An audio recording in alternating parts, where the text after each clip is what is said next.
Shalom, saudara-saudari yang dikasihi Kristus. Jumpa kita dalam renungan harian GKI Kuitang. Hari ini Senin 12 Mei 2025 bersama saya Pendeta Emeritus Arti Sembiring. Nats firman Tuhan menjadi landasan renungan kita pada kesempatan ini terambil dari kitab Mazmur 118 ayat 22 sampai 23. Saya bacakan untuk kita, demikian firman Tuhan ini. Batu yang dibuang oleh tukang-tukang bangunan telah menjadi batu penjuru.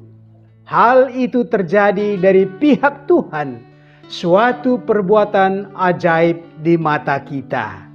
Demikian firman Tuhan ini. Dari ayat ini tema kita berbunyi batu penjuru. Saudara-saudari yang dikasihi Kristus, Presiden Nelson Mandela, pejuang menentang rasisme di Afrika Selatan oleh rejim apartheid. Beliau sempat ditangkap dan dijebloskan ke penjara. Namun, walau badannya di penjara, dibatasi oleh tembok penjara, perjuangan dan cita-citanya untuk mencapai kemerdekaan negara Afrika Selatan tidak dapat dibatasi oleh tembok penjara itu. Akhirnya, pemerintahan apartheid disingkirkan dan demokrasi menjadi dasar pemerintahan, dan Nelson Mandela menjadi presiden pertama negara Afrika Selatan yang demokratis.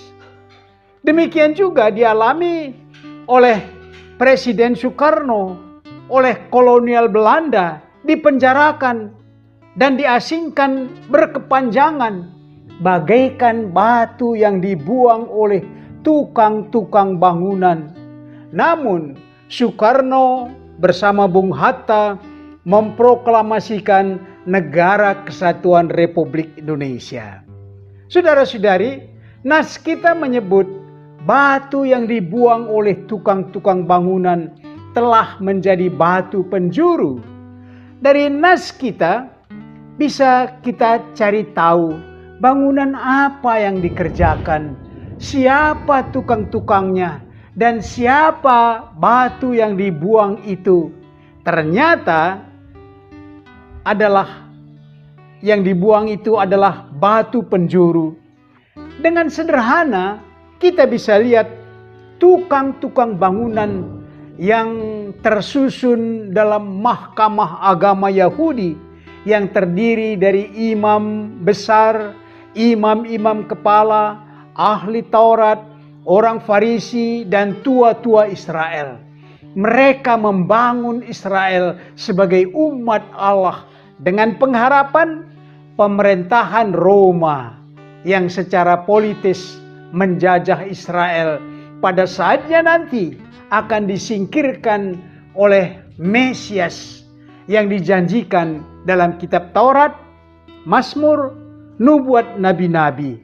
Ternyata Yesus walau berkuasa dalam perkataan dan tindakannya tidak bergabung dengan imam besar. Justru banyak tindakan Yesus berseberangan dengan kebijakan imam besar yang dituduh oleh mereka sebagai perusak adat istiadat nenek moyang Israel. Kesimpulan pemimpin Israel ini, mereka berkata, Yesus harus disingkirkan, dibuang.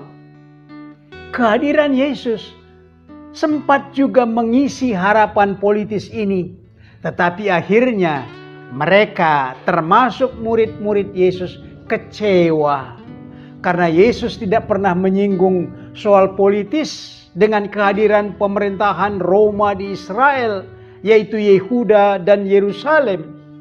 Imam besar, imam-imam kepala, orang Farisi, ahli Taurat, dan tua-tua Israel memprakarsai untuk membuang Yesus dalam bangunan masyarakat atau bangsa Israel secara politis nasionalis yang mereka perjuangkan.